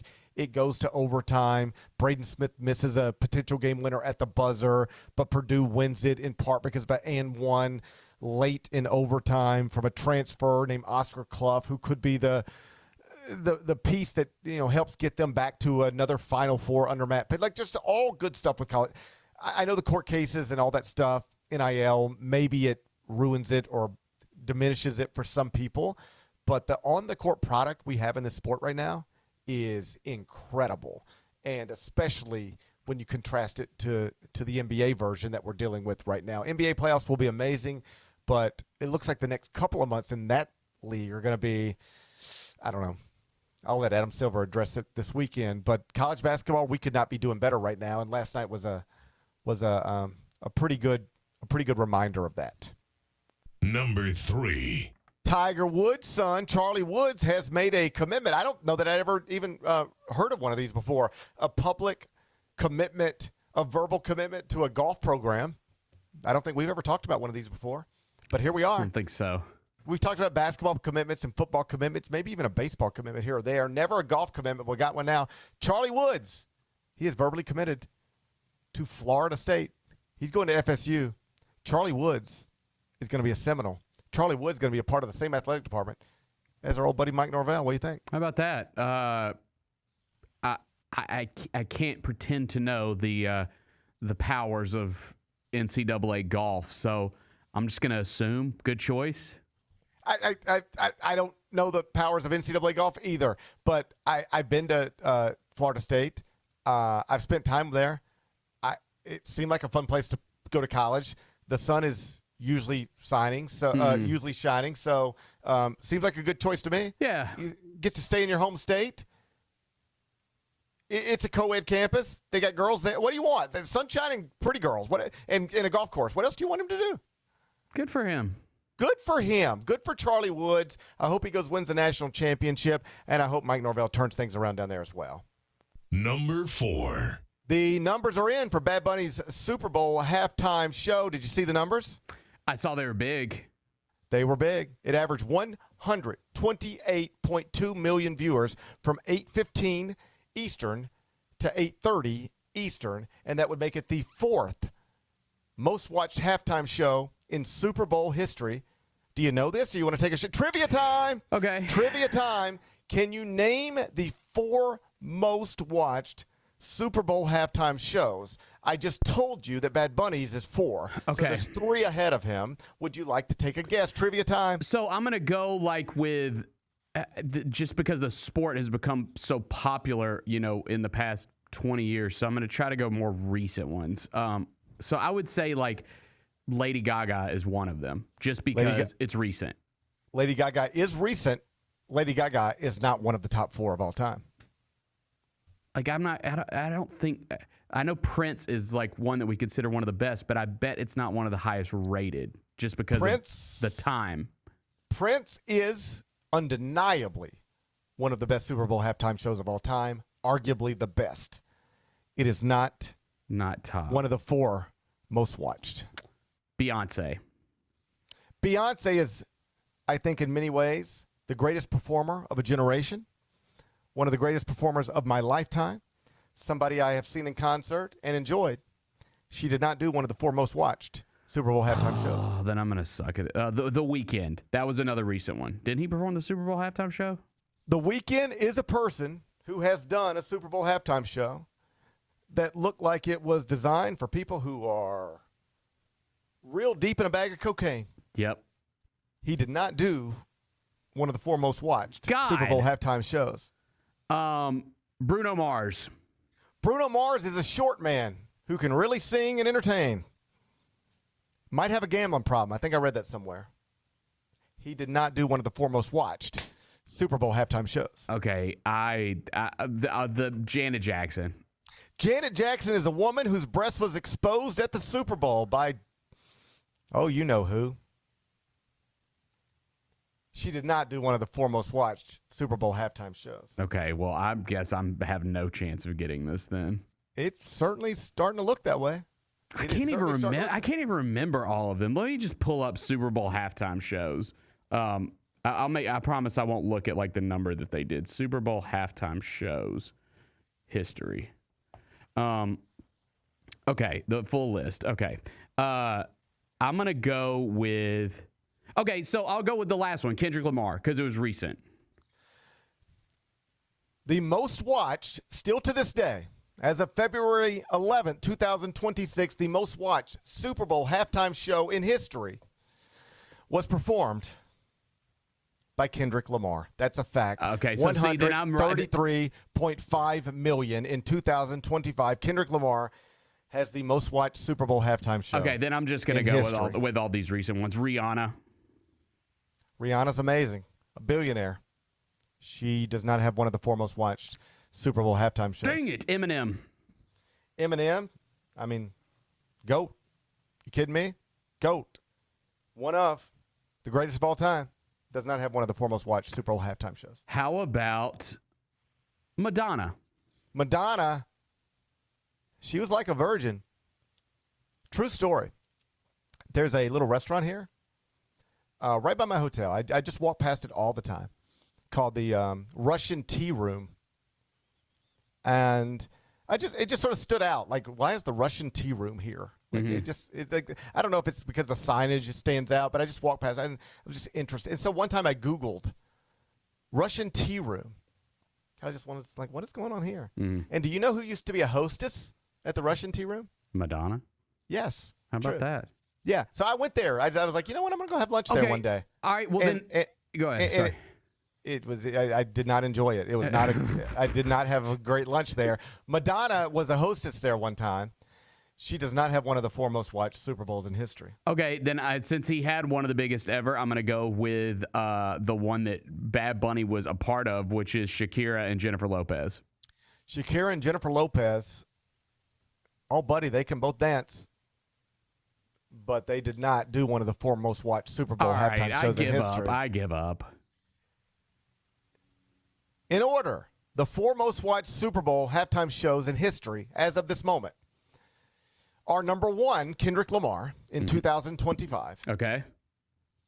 Number 2, Michael Jackson.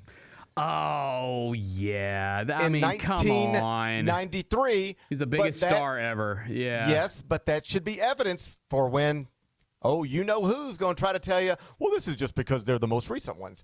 the second most watched ever is 1993. So yeah, that makes so much sense. He was the biggest star in the world. Number 1, Kendrick Lamar. Number 2, Michael Jackson at $133.4 million in 1993. This one I think is probably a byproduct of being recent, if I'm being honest. Number 3 is Usher, $129.3 million in 2024. Yep. And number 4 is Bad Bunny, $128.2 million in 2026. So, I don't know what this means. I'm not smart enough to know what this means. I'll let other people figure it out. I'm just going to say something that's true. Then y'all can figure it out, whatever it means. I don't know. Because we were going into the Super Bowl, I had heard there was like a controversy about like, I mean, really? Is it like a Spanish language Super Bowl halftime show? Is that going to work? And a non-white person, is that going to work? And like, why can't we just have country music? You know, all that stuff. Mm-hmm. We had an alternative halftime show. You probably heard about that. Yep. Anyway, I don't know what it means exactly. I'm just going to tell you something that's true. You can figure it out. The 4 most watched Super Bowl halftime shows in history were headlined by Bad Bunny, Kendrick Lamar, Michael Jackson, and Usher. Those are just facts. None of them are white. Michael Jackson tried, but hit your button. Okay. Number 5. Bennett. Yep. Oh, buddy, we've taken a wild turn. They got this buddy on a camera now. Yeah, and did you watch the video of the guy that they arrested yesterday or took into custody?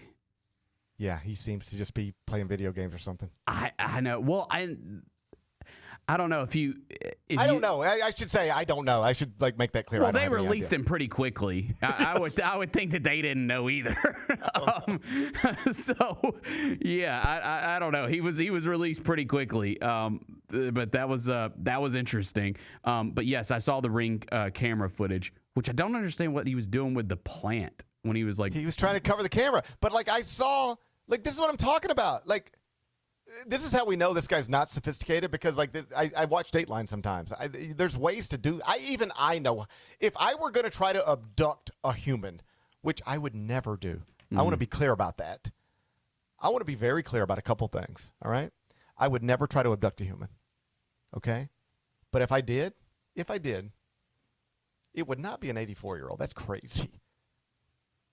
You agree with that, don't you? Yes. Leave our elders alone. It just seems more difficult. They have a hard enough time. You can't even tell some 84-year-olds. They're like, hey, come on. They can't come on. You have to It just seems challenging. It seems challenging on a lot of different levels. So I wouldn't do this ever. But if I were to do it, even I know the way you address Ring cameras, you know what you do? You go to Lowe's, but not the Lowe's. I know all this because I watch Dateline. You don't go to the Lowe's near your house. You don't go to the Lowe's 10 miles further away from the Lowe's closest to your house. I know I sound like a serial killer right now, but I watch Dateline. I know how this stuff works. You put your cell phone down. You leave it at home. You take your Apple Watch off. You leave it at home. You don't have anything that can get pinged. And you go to a Home Depot far away, and you buy spray paint. And you walk up on those cameras.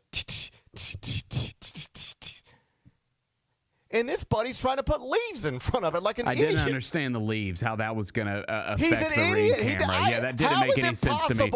I know how to abduct Savannah Guthrie's mom better than this guy does. Also, although in fairness, he ain't caught yet, so maybe I'm talking at a school.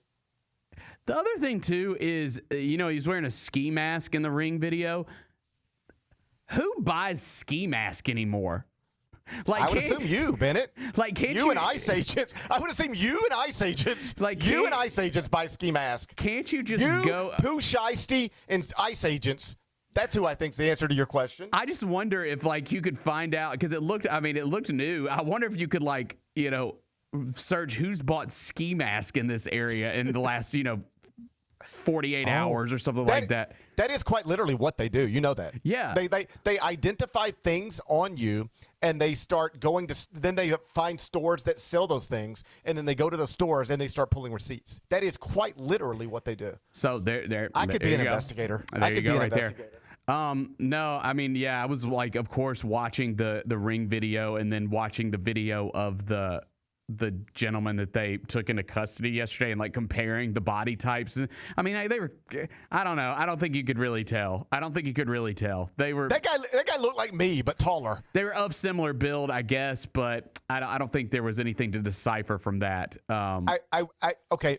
So I did think this was interesting. I saw somebody talking about this and they were like, so why do you put this footage out there? And it's like quite literally so that anybody in the world can see something they recognize. And it might not be the eyes. It might not be the skin. It might not be the genes. It could be something as simple as the way they walk. And I remember, if you watch that documentary on, I think it was Netflix, about how we found and killed Osama bin Laden. Yes, I have. It was great, by the way. If you haven't watched it, it was great. But part of that was they went. I remember that the like CIA or FBI or whoever went to a filmmaker who had been involved in an interview with Osama bin Laden like 20 years ago, and they were like, "Do you have any? We've got your interview. We've seen everything that was put on television. We need all the background, every footage you got, anything you didn't use, we need all of that." And he was like, "Why do you want it? What is it for?" And they were like, "We just want to see everything." And his mannerisms and stuff. Yeah. Yes. How does he move? How does he walk? So when they spot him, in that, whatever, they knew there was a man walking around, and they couldn't quite pin it. It's Osama bin Laden, but they knew it was a tall man walking around in this fortress, and they were trying to compare it to any video they had of Osama bin Laden walking around. And one of the ways they got to a point where they were like, "We believe it well enough to do it, let's go," was this guy walks the same way this guy walks. And so in some ways, that's what we're doing here. Like, you see this guy in this mask, you might not know what he is, but like, do you recognize the way he moves his legs? Do you recognize anything that he does, mannerisms? And so we'll see. But but it was just yesterday we were talking about it, and I was like, how do they not have this guy on a ring camera somewhere? Right. And then they found it. But did you hear how they found it? There's a camera on her door. You have to have a subscription to this. Like at my house, we have a subscription. So like if you come to my house, it just pings my phone and my wife's phone. You can't be at my driveway without me knowing it, right? So she has the camera to do that, but didn't have it signed up. And typically those cameras, they're still running, but they just erase every few hours. But whoever in our government, investigative, whatever, they pulled in people from Google, and they were able to get in there and get it somehow in ways that weren't obviously available. They were able to go in and find it. That's why it took this long to get that footage, because it's not supposed to be there. They needed like geniuses to find it. How about that? So we'll see where it goes. But between fire alarms and Savannah Guthrie's mom, I was up all night last night. Yeah, it sounds like it, man. That's the way I spent my night. So anyway, well, we'll update you tomorrow. I promise you. Yep. Be back with Carryout.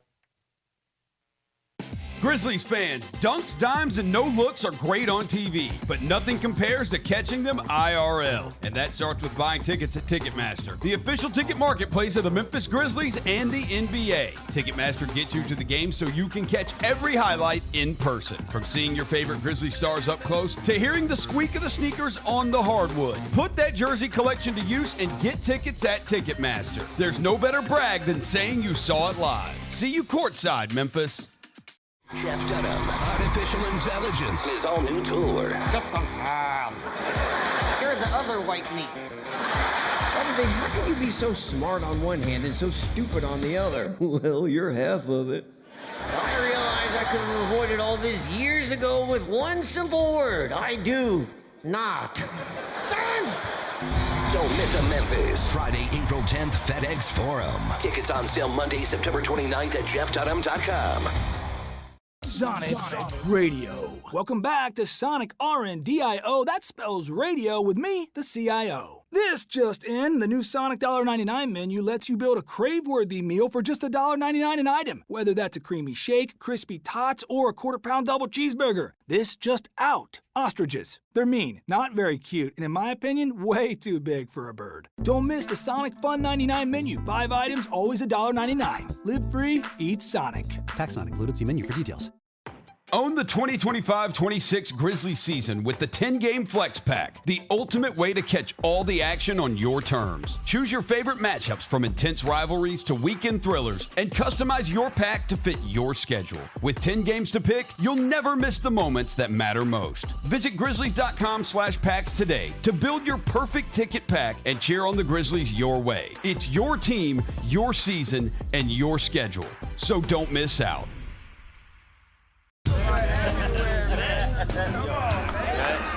Now that's the new edition way. But I feel like there's another level we can take it to. What you think, Mike? 2 steps ahead of you, Slick. What's good, bro? What you doing, man? I'm in. Woman, you don't even know what I'm getting ready to ask you. Here's the vision. All 3 of us on the same stage every night. Gonna be crazy. No barriers, no separation. It'll be like 9 kings and a queen. The next level starts now.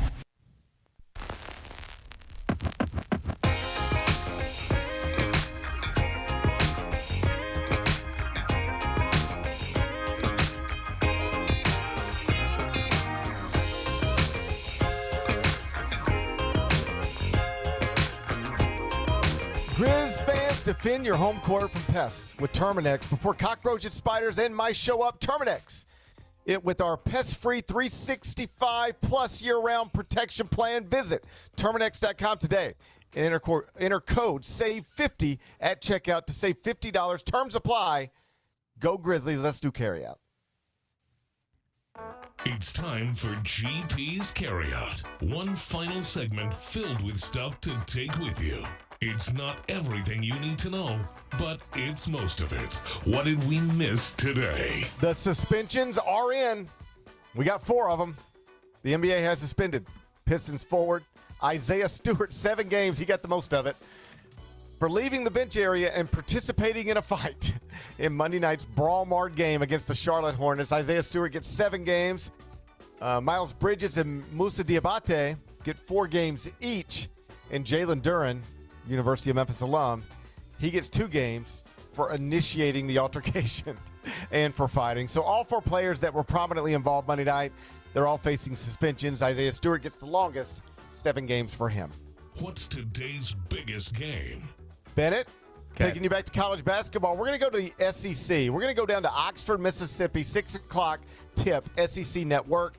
Alabama minus their G League player. He's done. At Ole Miss. It's inside the Sandy and John Black Pavilion. Alabama minus 6.5. The total's 163.5. How you going to act? Man, Alabama has slipped a little bit, but I'm not getting burned by Ole Miss again. I'm going to go, God, they've lost 5 in a row. Yeah, I think I'll take Alabama here. That number makes me a little worried on the road, but Ole Miss is struggling, so I'll go Alabama. Ben said he trusts Nate Oates. He's going to lay 6.5. Alabama on the road, 6 o'clock tip tonight down in Oxford. You can watch it on the SEC Network. What are we watching on TV? How about just what I keep telling you how great college basketball is this season. How about watch Inside College Basketball? We got a fresh episode coming up for you, 5:30 p.m. Central. So here's what I'm going to do.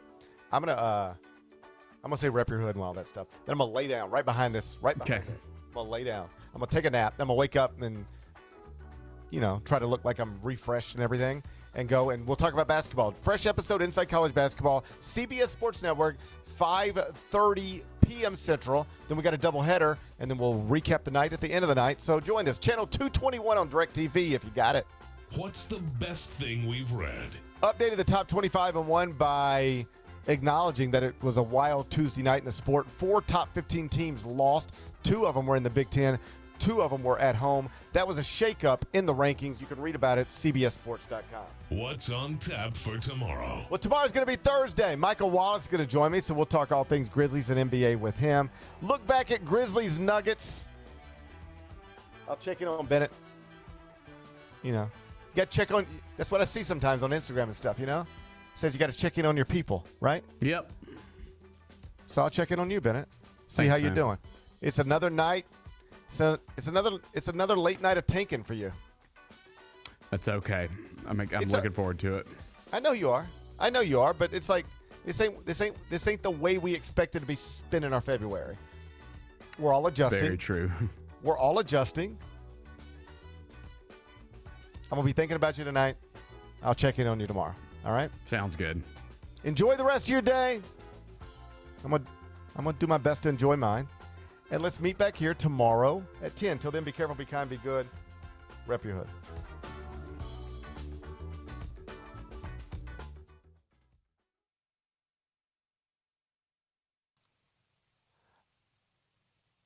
All right. Tomorrow, no need to go early, so we'll just go live and all good. Sounds good. All right. See you guys. Bye.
Are you ready?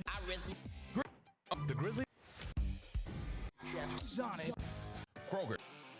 Thanks for Sonic. Grizzly. Dukas. Grizzly. Kroger. Sonic. Radio. Are you ready to try? The Grizzlies. Sonic. Kroger. Thanks for Sonic. Grizzly. Dukas. Grizzly. Sonic. Radio.